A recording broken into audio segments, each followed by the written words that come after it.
So you want to make candles. Great.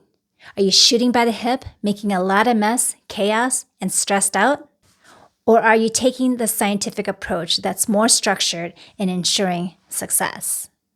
If you followed along, this is part 2 of 4 parts to ensuring that you are conducting the very best scientific experiment. In the very first video, I introduced how to design the experiment. And in this video, we are going to prepare the experiment, which includes setting up the workspace and structuring your lab notebook. If you have no clue on how to structure a lab notebook, this is the video where I show you the simple steps to creating a very structured lab notebook that will prime you for success when you actually conduct the experiment. You ready? Let's go. Ne réfléchis pas trop, la vie est courte, mon amour. Ne réfléchis pas trop. Hi, my name is Nikki Vo, and welcome to my lab.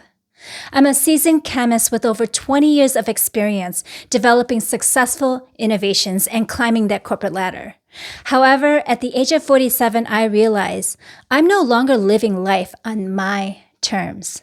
So in this channel, I'm bringing all that knowledge from the past 20 years into this channel and rediscovering who I am and building the life that I've always wanted. My goal is to share that knowledge with you so that you too can redefine your life and build the life that you've always wanted. So come join me on this journey and hit the subscribe button. And together, let's build an amazing life. Now it's time to prepare the experiment. And to do that, I need is gather all of my ingredients and the equipment. Let's go.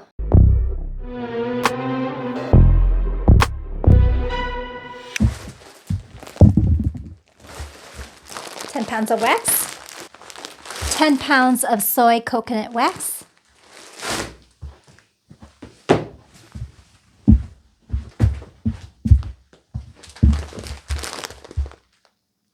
£10 of soy wax,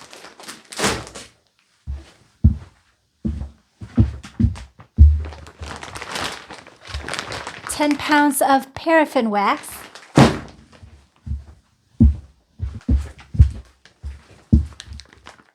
and 10 pounds of soy, and 10 pounds of paraffin soy wax. I'm also going to need my wicks.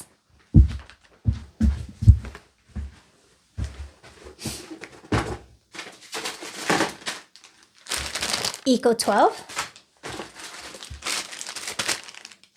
CD8, Eco 2,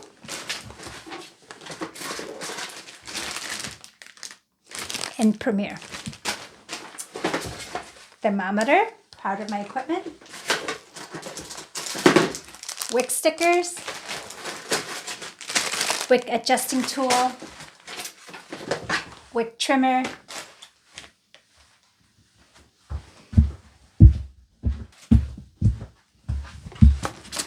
wax warmer and pourer,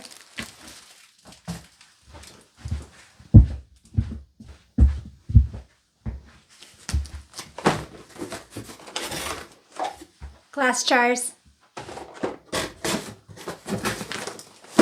I'm also going to grab my digital scale and my lavender fragrance. And there we have it. Now I'm going to need to set up the workspace.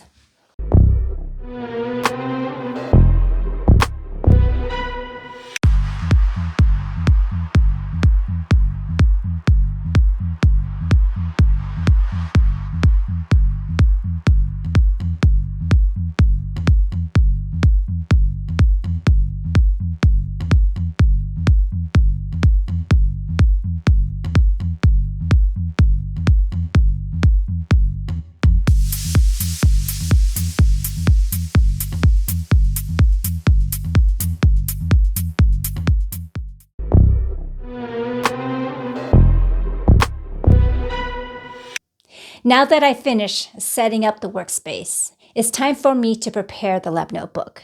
In doing so, I'm going to put all the information that I learned from the analyze and the plan phase and transfer as much knowledge as I can into the lab notebook up until the point of procedure. That way, I can concentrate on performing the experiment and writing down my notes and observations and not have to worry about all the other details. Let's take a sneak peek into how I set up my lab notebook. Here's a snapshot of my lab notebook. In every lab experiment, on the very top of the very first page, I'm going to write down the title of the experiment as well as give it a number. I'm also going to date it and put my name on it. Then you'll want to write down the purpose, which is essentially what you've answered before when you went to create the experimental plan, which is what does done look like. For this, we wanted to test 4 different types of waxes and determine the best wax to use for candle jars. So here, I wrote that down, as well as note down that each wax will be melted and mixed with some fragrance and tested for critical wax properties. I will also run the test in triplicate so that I can run statistical analysis, ANOVA, and that will help me determine the best wax type. From there, I wrote down the different waxes that I am testing. This right here is the executive summary. This is critical to put on the very first page so that if I ever go back and wanted to read what this experiment was all about, I can just read this very front part and know very quickly what this experiment is about rather than going through all the details. The next thing I did is I wrote a section on the things that I'm going to be testing for. These are the measurements that I have identified previously in the experimental plan. I wrote down whether it's an attribute or numerical. Numerical is it's continuous, there's no categories, whereas attribute is what I had categorized into different ratings. With the ratings, I gave it a best rating, the highest score, and noted down what does that mean for that particular measurement. Mid is medium, and then the worst gave it the lowest points. Again, a description of what that means for each of these measurements. I also noted whether I'm going to be testing on the A set of candles or B set of candles. There are going to be 2 different sets of candles, the A set and the B set. And the reason why I differentiated this is because there are certain measurements such as holding the ability for the wax to hold the fragrance, as well as the cold throw that I need to test even after I do some of the burn testing. As soon as I start to burn that candle, I'm no longer able to test whether that candle can hold that fragrance or what that cold throw is going to look like.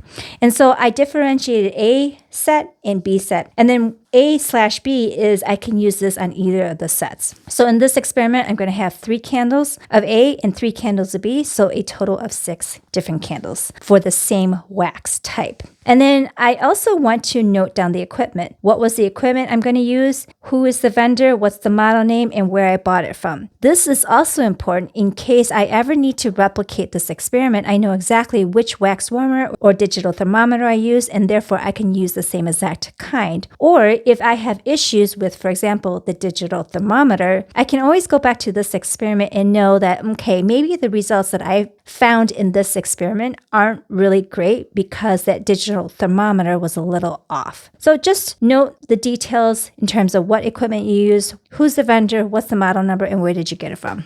Next, I want to write down my materials. I differentiated different types of materials. This section is wax. These are the 4 different waxes I'm going to use. I also, for the waxes, noted down the melt point and the pour point. This is going to be critical later as I set up the procedure. I also noted the wicks stickers, the jars, and then I also identified isopropyl alcohol and cotton balls. This is what I'm going to be needing to clean up my glass jars so that the wax can stick to the glass. Now note that there's a section here that's blank. This is what I usually do because as I move forward, there's going to be things that I forgot to include in my experimental plan. So it's always great to add a little bit of space for things that you need to write down that you forgot or failed to write down in the first place. Now we go to calculations.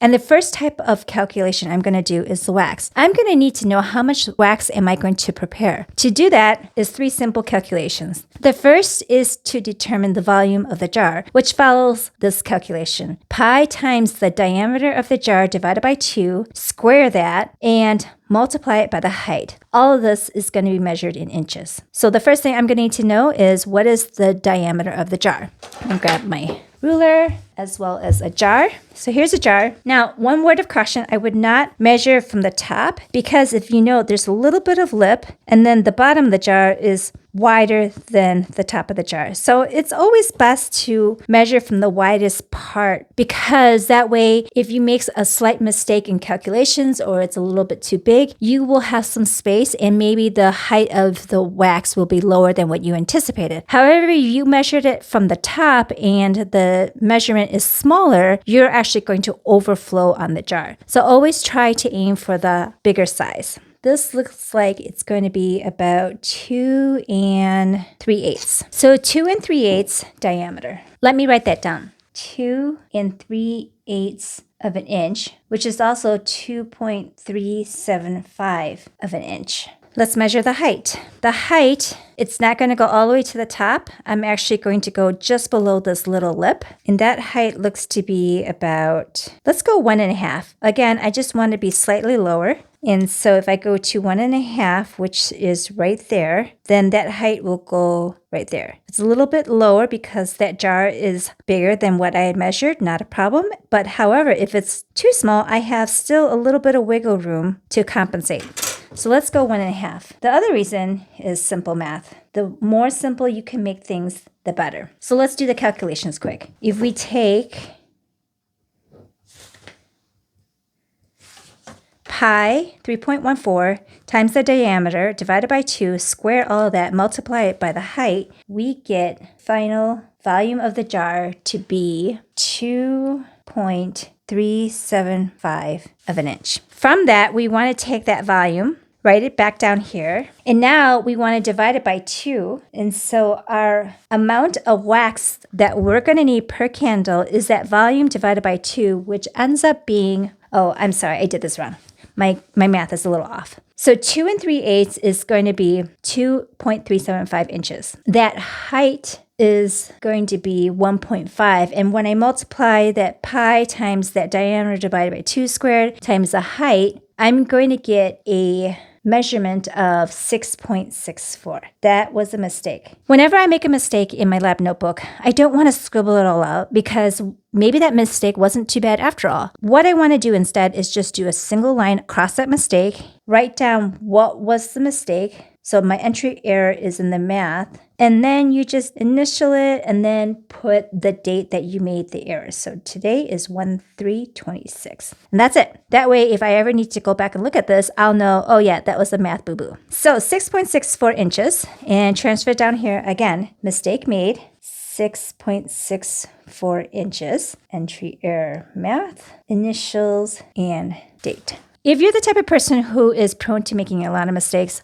give yourself some room. Add some buffer, give some white space. That way, if you make mistakes, it's easy for you to write down the notes, especially if you have big handwriting. There's no issue with having lots of space. The one thing you don't want to do is waste over half of that space and not write anything down. But it's fine. So now we have 6.64 inches. We divide that by 2, and we come to a number of 3.32 inches. That's going to be the amount of wax we need per candle, 3.32. Now we are doing a total of 6 candles. However, I realized that I only have 4 of these, and these are going to be my wick setters. And because I only have 4, I have 2 options. I can either buy more so that I can accommodate 6 candles at a time, or just make it in 2 different batches of 3 candles each. And that's what I decided to do, 2 different batches, 3 candles each. What I don't want is to do 4 on one batch and 2 on another, or some other random number, because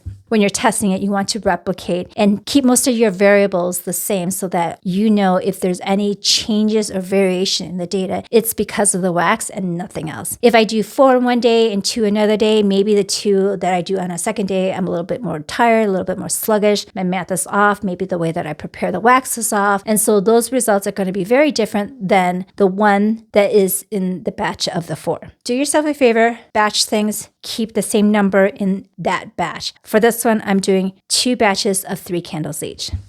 So I'm going to do 3 candles. So I'm going to take this, multiply by 3.32. Sorry, this is the wax per candle. 3.32 ounces of wax per candle, times that by 3 candles, and therefore I get a total of 9.96 ounces. So I can weigh out 9.96 ounces but to make my life easier, I'm just going to round this up to 10 ounces. The other great thing about rounding it up is that it gives me a little bit of wiggle room for wax that is left on the candle, or maybe left back in the pot, or maybe I dripped 1 or 2 drops of wax. Just gives me a little buffer room, and if I have a little bit left over in that pot when I'm done pouring the candle, no big deal.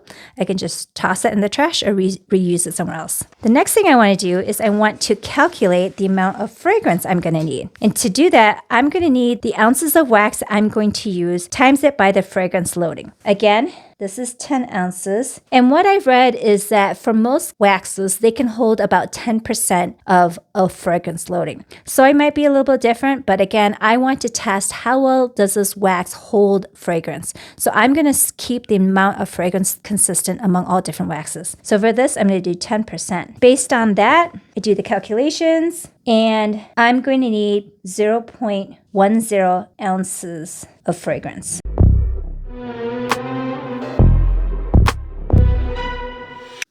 So that's all to it on how to structure your lab notebook for success. We've designed the experiment and prepared for the experiment. We are halfway done. In the next video, we are actually going to dive in and make our very first candle. I am so excited and I can't wait to show you how I do that. Hit like and subscribe so you don't miss out on that video. In the next video, we are actually going to dive in and pour our very first candle. I can't wait to share that with you. Until then, be you, be bold, and be elegantly rebellious. Ne réfléchis pas trop, la vie est courte, mon amour. Ne réfléchis pas